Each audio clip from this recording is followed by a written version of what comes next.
RK news MP। Khargone जिले के तहसील मुख्यालय भगवानपुरा से 12 किलोमीटर दूर ग्राम वड़िया के ग्रामीणों को बारिश के दिनों में कुंदा नदी पर पुल नहीं होने से काफी परेशानियों का सामना करना पड़ रहा है, बल्कि अपनी जान जोखिम में डालकर नदी पार करने पर मजबूर होना पड़ रहा है।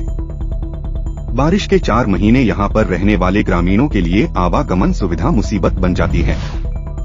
ग्राम वड़िया से ग्राम पीपल झोपा की ओर जाने के लिए कुंदा नदी को पार कर जाना पड़ता है, जो वड़िया और गोपालपुरा के बीच बहती है।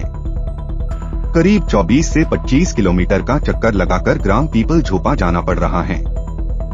यदि कुंदा नदी पर पुल बनता है तो इसकी दूरी घटकर 3 किलोमीटर रह जाएगी। साथ ही आसपास के 7 से 8 ग्रामों के लोगों को आने और जाने में आवागमन इसका लाभ मिलेगा। ग्रामीण संतोष आवासे, राजीराम खोड़े, राजेश तंवर, देमसिंह आदि ने बताया कि कई बार जनप्रतिनिधियों एवं अधिकारियों को इस समस्या से अवगत करा चुके हैं, लेकिन किसी ने इस ओर ध्यान नहीं दिया। बारिश के दिनों में सबसे ज्यादा मुसीबतें उठाना पड़ती हैं। कुंदा नदी में बाढ़ का पानी बढ़ने से बुजुर्ग या गर्भवती महिला को उपचार के लिए पीपल झोपा के शासकीय अस्पताल ले जाने के लिए ट्यूब जैसे संसाधन का सहारा लेना पड़ता है। वहीं स्कूली विद्यार्थियों को भी शिक्षा व्यवस्था को हासिल करने के लिए नदी पार कर पीपल झोपा स्थित हाई स्कूल जाना पड़ता है। साथ ही छोटे छोटे बच्चों को माता पिता अपने कंधे पर बिठाकर बड़ी मशक्कत के साथ नदी पार करवाते हैं। पूर्व में नदी पार करते समय कई लोग हादसे का शिकार भी हुए हैं। आजादी से लेकर आज तक पुल की सुविधा से वंचित हैं ग्राम वड़िया के ग्रामीण। आपको बता दें कि सांसद गजेंद्र सिंह पटेल एवं क्षेत्रीय विधायक केदार डाबर भी पुल निर्माण के लिए लगातार प्रयासरत हैं। सांसद पटेल ने अपने पिछले कार्यकाल में कुंदा नदी पर पुल निर्माण के लिए 5 करोड़ 35 लाख रुपए का प्रस्ताव बनाकर पूर्व मुख्यमंत्री शिवराज सिंह चौहान को सौंपकर पुल निर्माण की मांग की थी, लेकिन कोरोना काल के 2 साल बीत जाने के कारण राशि स्वीकृत नहीं हो पाई थी। सांसद पटेल ने अब कहा जल्द ही सीएम डॉक्टर मोहन यादव से मिलकर कुंदा नदी पर पुल निर्माण के लिए राशि स्वीकृत कराएंगे, पुल बनवाकर रहेंगे ताकि क्षेत्रवासियों को आवागमन में सुविधा हो सके। इसके साथ ही क्षेत्र की जो भी गंभीर समस्याएं हैं उन्हें दूर करने का प्रयास भी करेंगे। बता दें कि वड़िया के ग्रामीणों ने सन 2018 के विधानसभा चुनाव का बहिष्कार भी किया था।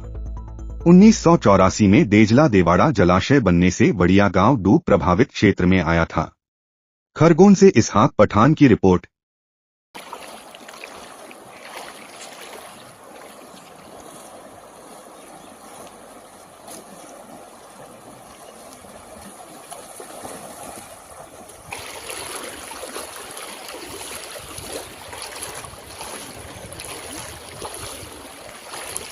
राशन दुकान है वो भी नदी पार है, स्कूल हाई स्कूल है वो भी नदी पार है, मार्केट है वो भी नदी पार है। और मेन बात तो ये है कि जो लड़के हमारे यहाँ मिडिल स्कूल है, मिडिल स्कूल के बाद हाई स्कूल में जाते हैं, तो हाई स्कूल में जाने के लिए हमको 4 किलोमीटर जाना पड़ता है। और बीच में नदी होने के कारण हमको ये 20 किलोमीटर घूम के जाना पड़ता है। इस वजह से मिडिल स्कूल तक लड़के पढ़ते और बीच में छोड़ देते हैं। तो ऐसे हर साल कुछ न कुछ दुर्घटना घटती रहती है। और ये पिछले साल भी एक जन नदी में उतरने के कारण वो बाढ़ में बह के मतलब उसकी डेथ हो गई।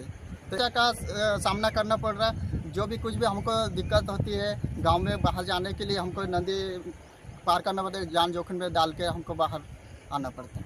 हाँ, तो जनप्रतिनिधि को अवगत करवाए थे? जी भाई साहब, जनप्रतिनिधि को तो हम 70 साल से आवेदन देते आ रखे। जब भी जनप्रतिनिधि आते हैं गांव में चुनाव के टाइम पे आते हैं, ऐसे तो आते नहीं है, चुनाव के टाइम पे आते हैं तो बोल जाते हैं कि हाँ हम तुम्हारी कई काम ये समस्या है वो समाधान हो जाएगा, आश्वासन देकर चले जाते, पर कुछ ऐसा काम करते नहीं। हर 5-5 साल में आ जाते पर आश्वासन देकर चले जाते, कुछ निराकरण नहीं होता उनसे। हम 2019 में विधानसभा चुनाव का भी बहिष्कार करे थे, जो कि ग्राम में बहुत सारे अधिकारी होने आए थे, जिला सीओ आए थे, फिर तहसीलदार आए थे, बहुत सारे ऐसे ये प्रशासन आए थे। वो प्रशासन भी हमको बोल के चले गए थे, ऐसे आश्वासन देकर चले गए थे कि हम तुम्हारा काम कर देंगे, ये कर देंगे, वो कर देंगे। जब वो भी नहीं अभी तक कुछ करे, फिर ये सांसद महोदय को भी हमने ज्ञापन दिया थे, वो उनको भी केदार को भी दिए थे, जो विधायक है उसको भी दिए थे, पर कुछ जनप्रतिनिधि भी। RK news MP।